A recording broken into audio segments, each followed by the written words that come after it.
अस्सलाम वालेकुम dear students. उम्मीद है कि आप सब खैरियत से होंगे। आज हम लोग अपना नया टॉपिक स्टडी करने लगे हैं। इसमें हम बेंजीन की डिस्कवरी और बेंजीन के स्ट्रक्चर्स के बारे में पढ़ेंगे। नेक्स्ट इंपॉर्टेंट इसमें शॉर्ट क्वेश्चन भी है कि बेंजीन का जो स्ट्रेट चेन स्ट्रक्चर है वो रूल्ड आउट क्यों हुआ था। तो सबसे पहले हम बेंजीन की डिस्कवरी के बारे में बात करते हैं। इंपॉर्टेंट एमसीक्यू है कि बेंजीन को फ़र्स्ट टाइम किसने डिस्कवर किया था। तो बेंजीन को डिस्कवर किया था माइकल फ़ैराडे ने। और इसने किस चीज़ से सेपरेट किया? वेजिटेबल ऑयल की। जब वो डिस्ट्रक्टिव डिस्टिलेशन कर रहा था, डिस्ट्रक्टिव डिस्टिलेशन बोला जाता है कि किसी भी हाइड्रोकार्बन्स को अगर आप हाई टेम्परेचर पे हीट कर रहे हैं बट एब्सेंस ऑफ ऑक्सीजन होनी चाहिए, एब्सेंस ऑफ एयर होनी चाहिए, तो जो प्रोडक्ट उससे मिले उसमें से एक स्पेसिफिक किस्म की स्मेल आ रही थी। और उस स्मेल को, उस अरोमा को उसने कंसीडर किया कि वेजिटेबल ऑयल की जब डिस्ट्रक्टिव डिस्टिलेशन की जाती है तो आपके पास कुछ ऐसे प्रोडक्ट्स बनते हैं जो एरोमेटिक हाइड्रोकार्बन्स की कैटेगरी में आएंगे और जिनको बेंजीन का नाम उसने दिया था। फिर उसके तकरीबन 20 साल बाद हमारे पास होफमैन ने कोल तार से भी बेंजीन को सेपरेट किया। लेकिन अगर एमसीक्यू में आएगा कि बेंजीन को फ़र्स्ट टाइम किसने सेपरेट किया है, तो वो आपके पास है माइकल फ़ैराडे ने डिस्कवर किया था फ़र्स्ट टाइम। नेक्स्ट, जब बेंजीन की डिस्कवरी हो चुकी तो इम्पॉर्टेंट क्वेश्चन उस टाइम के साइंटिस्ट के लिए ये था कि अब बेंजीन का स्ट्रक्चर कैसा होना चाहिए। बेंजीन के स्ट्रक्चर को फाइंड आउट करने के लिए आपको बेंजीन के सैंपल में मौजूद एलिमेंट्स का पता होना चाहिए कि इनमें कौन कौन से एलिमेंट्स हैं, उसका मॉलिक्यूलर मास पता होना चाहिए। देन आप लोग मॉलिक्यूलर फार्मूला उस कंपाउंड का राइट कर सकते हैं। जब बेंजीन का एलिमेंटल एनालिसिस किया गया तो पता चला कि बेंजीन के अंदर सिर्फ दो ही एलिमेंट्स प्रेजेंट हैं। एक उसके अंदर कार्बन प्रेजेंट है और एक उसके अंदर हाइड्रोजन प्रेजेंट है। फिर नेक्स्ट मेथड है वेपर डेंसिटी मेथड। इस मेथड के ज़रिए हम वेपर्स का मैस मालूम करते हैं। तो बेंजीन का जो मॉलिक्यूलर मैस निकला था वेपर डेंसिटी मेथड के ज़रिए, उसकी वैल्यू थी 78.108 AMU। बेंजीन का जो मॉलिक्यूलर मास आया 78, वो एग्जैक्टली 6 टाइम ज़्यादा है किससे? जो एलिमेंटल आपके पास एलिमेंट्स आ रहे थे उनके मुकाबले में। जैसे कार्बन का होता है 12, हाइड्रोजन का आपके पास क्या होता है? 1 होता है। तो प्लस करें 13। अगर आप 78 को 13 पे डिवाइड करते हैं तो आपके पास आंसर आता है 6। मतलब ये बेंजीन का जो मॉलिक्यूलर मास है वो 6 टाइम ज़्यादा है उसके इम्पीरिकल मास से। आपने दो फार्मूलाज पढ़े थे, मॉलिक्यूलर फार्मूला इक्वल है एम्पिरिकल फार्मूला। तो सबसे पहले एन की वैल्यू निकालें, तब हम लोग ये फार्मूला अप्लाई करेंगे। मॉलिक्यूलर फार्मूला मैस वो आपके पास वेपर डेंसिटी मेथड के ज़रिए निकला 78.108। और एम्पिरिकल फार्मूला मैस चूँकि दो ही एलिमेंट से, कार्बन हाइड्रोजन, सिंपल इसमें कार्बन है हाइड्रोजन है, 13 आ गया है। जब डिवाइड करते हैं आंसर आता है 6। अब आप ये आंसर जो है इस वाले फार्मूले में अप्लाई करेंगे। मॉलिक्यूलर फार्मूला इक्वल है एन की जगह 6 आ जाएगा और यहाँ पे क्या आएगा? CH। मॉलिक्यूलर फार्मूला आपके पास कितना निकला है? C6H6। अब बेंजीन का ये जो मॉलिक्यूलर फार्मूला है वो हमें ये इंडिकेट कर रहा है कि बेंजीन आपके पास एक हाईली अनसेचुरेटेड हाइड्रोकार्बन है। अनसेचुरेटेड हाइड्रोकार्बन कैसे पता चला? क्योंकि आपके पास है 6 कार्बन है और हाइड्रोजन का नंबर भी क्या है? 6 है। और हर कार्बन जो है चार चार बॉन्ड बनाता है। चार चार बॉन्ड बनाने के लिए आपके पास हाइड्रोजन भी उतनी ही क्वांटिटी में ज़्यादा होने चाहिए थे। लेकिन यहाँ पे हाइड्रोजन और कार्बन का रेशो क्या आ रही है? सेम आ रही है। और वो ये रेशो इंडिकेट कर रही है कि बेंजीन आपके पास कोई हाईली अनसेचुरेटेड हाइड्रोकार्बन्स का बिहेवियर रखते हैं। उनके फार्मूलाज में या तो डबल बॉन्ड आने चाहिए या क्या आने चाहिए? ट्रिपल बॉन्ड आने चाहिए। Straight chain structure of benzene आपके पास पूछ लिए जाते हैं शॉर्ट क्वेश्चंस में कि ये रूल्ड आउट क्यों हुए थे।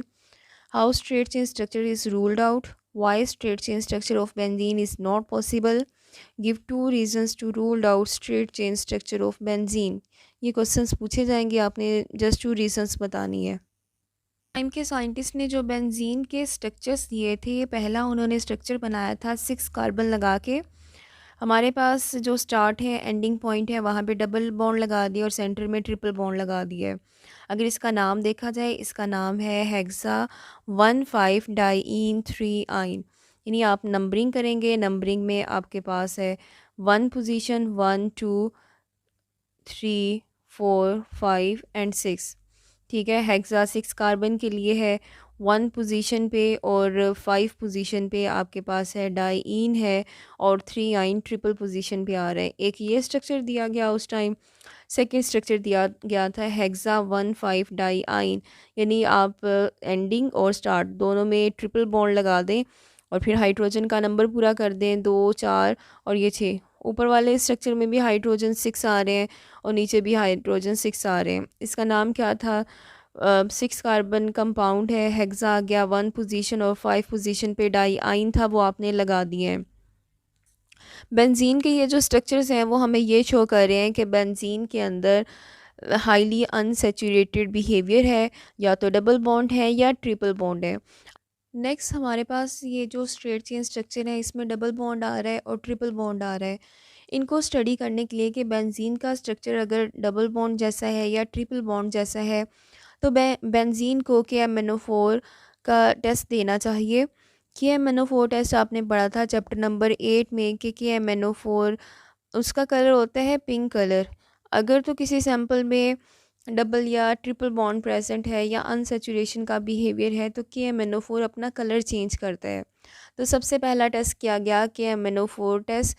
इसमें बेंजीन के सैंपल के अंदर KMnO4 ऐड किया गया। बेंजीन का जो पिंक कलर था वो मेंटेन रहा। बेंजीन ने कोई अपना कलर चेंज नहीं किया, बेंजीन ने कोई रिएक्शन नहीं दिया। इसका मतलब ये हुआ, ये रिएक्शन आपको ये प्रूव कर रहा था कि बेंजीन जो है ना तो डबल बॉन्ड जैसा है ना बेंजीन ट्रिपल बॉन्ड जैसा है। अगर बेंजीन डबल या ट्रिपल बॉन्ड जैसा होता तो बेंजीन को KMnO4 टेस्ट देना चाहिए था। उसके बाद अगला टेस्ट किया गया एडिशन रिएक्शन, जिसमें हाइड्रोजिनेशन प्रोसेस किया जाता है और हेलोजिनेशन की जाती है, यानी हेलोजिन ऐड करते हैं, Cl ऐड कर दें, Br ऐड कर दें। बेंजीन के सैंपल में जब हाइड्रोजन पास की गई तो बेंजीन ने एडिशन रिएक्शन शो किया, हाइड्रोजन के 3 मॉलिक्यूल ऐड किए। इसी तरीके से जब बेंजीन की हेलोजिनेशन की गई, Cl2 ऐड किया गया, हेलोजिन ऐड किया गया, तो बेंजीन ने हेलोजिनेशन प्रोसेस भी शो किया। अब ये टेस्ट आपको शो कर रहा है कि बेंजीन जो है इसके अंदर डबल या ट्रिपल बॉन्ड प्रेजेंट है। 3 मॉलिक्यूल्स की एडिशन के बेंजीन जो है ये अपने अंदर 3 डबल बॉन्ड मॉलिक्यूल्स रखता है। पहला टेस्ट हमें ये शो कर रहा है कि बेंजीन अनसेचुरेटेड नहीं है। सेकंड टेस्ट आपको ये शो कर रहा है कि बेंजीन आपके पास एक अनसेचुरेटेड कंपाउंड है, क्योंकि एडिशन वहीं पे होती है हेलोजन हाइड्रोजन की जहाँ पे डबल बॉन्ड मौजूद होते हैं। नेक्स्ट टेस्ट किया गया रिएक्शन विद कंसनट्रेटेड H2SO4 और HNO3 के साथ। HNO3 ऐड किया गया सैंपल के अंदर, तो बेंजीन ने क्या किया है, सब्स्टिट्यूशन प्रोडक्ट दिए हैं। H2SO4 ऐड किया गया, बेंजीन ने सल्फोनिक एसिड्स ग्रुप को अपने साथ अटैच किया, तो बेंजीन ने दोबारा से सब्स्टिट्यूशन प्रोडक्ट दिए। और ये जो टेस्ट है अगर आपको याद हो चैप्टर नंबर 8 में आपने पढ़ा था कि जो अल्केन्स होते हैं, जो सेचुरेटेड कंपाउंड होते हैं, वो सब्स्टिट्यूशन प्रोडक्ट देते हैं। बेंजीन जो है उसने कंसनट्रेटेड HNO3 और कंसनट्रेटेड H2SO4 के साथ रिएक्शन करके हमें ये बताया कि बेंजीन जो है वो एक सेचुरेटेड कंपाउंड जैसा बिहेवियर भी रखते हैं। यानी आपके पास टोटल 3 टेस्ट में 2 टेस्ट आपको बता रहे हैं, एक टेस्ट आपको बता रहा है कि MnO4 का टेस्ट कि बेंजीन डबल या ट्रिपल बॉन्ड जैसा नहीं है। एडिशन रिएक्शन बता रहा है कि बेंजीन जो है वो डबल बॉन्ड जैसा बिहेवियर रखते हैं। और जो लास्ट रिएक्शन है कंसनट्रेटेड HNO3 वो हमें ये इंडिकेट कर रहा है कि बेंजीन एक सेचुरेटेड मॉलिक्यूल्स भी है। नेक्स्ट देखें, नेक्स्ट पॉइंट ये था कि बेंजीन अगर स्ट्रेट चेन जैसा बिहेवियर रखता है तो बेंजीन को क्या करने चाहिए थे, 3 आइसोमर्स बनाने चाहिए। क्योंकि अगर हम बेंजीन को स्ट्रेट चेन में लगाते हैं, ये पोजीशन है 1 2 3, अगर यहाँ से नंबरिंग करें 1 2 3, तो हमारे पास एक दफ़ा हेलोजन 1 पोजीशन पे आना चाहिए, नेक्स्ट हेलोजन आपके पास 2 पोजीशन पे आना चाहिए, नेक्स्ट पोजीशन आपके पास किस पे आना चाहिए, 3 पोजीशन पे हैलोजन ग्रुप या कोई भी फंक्शनल ग्रुप आना चाहिए। यानी अगर आपके पास बेंजीन सैचुरेटेड बेंजीन जो है अगर स्ट्रेट चेन स्ट्रक्चर रखता है तो बेंजीन को 3 आय तरह के आइसोमर्स बनाने चाहिए थे, लेकिन बेंजीन ने ऐसा नहीं किया। बेंजीन ने सिर्फ एक तरह के आइसोमर्स बनाए थे, और एक तरह के आइसोमर्स बनाने का मतलब ये है कि बेंजीन के अंदर हर कार्बन हाइड्रोजन की पोजीशन सेम थी, इसलिए उसने क्या किया, सिर्फ एक मोनो सब्स्टिट्यूटेड प्रोडक्ट उसने बनाया है। लास्ट पॉइंट देखें, इंपॉर्टेंट पॉइंट। बेंजीन का मॉलिक्यूलर फार्मूला है C6H6, और अल्केन्स अल्कीन्स अल्काइंस, इनके फार्मूला राइट करने के लिए आपको कुछ जनरल फार्मूलाज दे दिए हैं। जनरल फार्मूला से किसी भी मॉलिक्यूल का फार्मूला लिखना काफ़ी इजी हो जाता है। बेंजीन का है जी C6H6। अगर बेंजीन अल्केन जैसा है तो उसके अंदर हाइड्रोजन की तादाद 14 होनी चाहिए। अगर बेंजीन अल्कीन जैसा है तो 12 होनी चाहिए हाइड्रोजन की तादाद। अगर बेंजीन आपके पास अल्काइन जैसा है तो उसमें हाइड्रोजन की तादाद कितनी होनी चाहिए थी, 10 होनी चाहिए थी। अब हमें ये कैसे पता चला? अल्केन्स का जब जनरल फार्मूला के साथ बेंजीन के मॉलिक्यूलर फार्मूला को कंपेयर किया गया, एन की जगह आप 6 लगाएं। यहाँ जहाँ पे भी एन है वहाँ पे आप लोग क्या करेंगे, 6 लगा देंगे। तो इसका जो अल्केन का जनरल फार्मूला है वो आपके पास है C6H14, डिफरेंट है। उसके बाद आया अल्कीन्स, इसमें C6H12 है, बेंजीन से डिफरेंट। फिर उसके बाद अल्काइन है C6H10, ये भी बेंजीन से क्या है, डिफरेंट है। तो ये आपके पास कुछ पॉइंट्स थे जो जिन पॉइंट्स ने ये इंडिकेट किया कि बेंजीन का जो स्ट्रेट चेन स्ट्रक्चर है वो पॉसिबल नहीं है।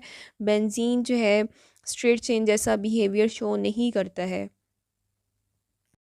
आई होप स्टूडेंट्स ये टॉपिक आपको अच्छे से समझ आ गया होगा। Thank you so much, best of luck.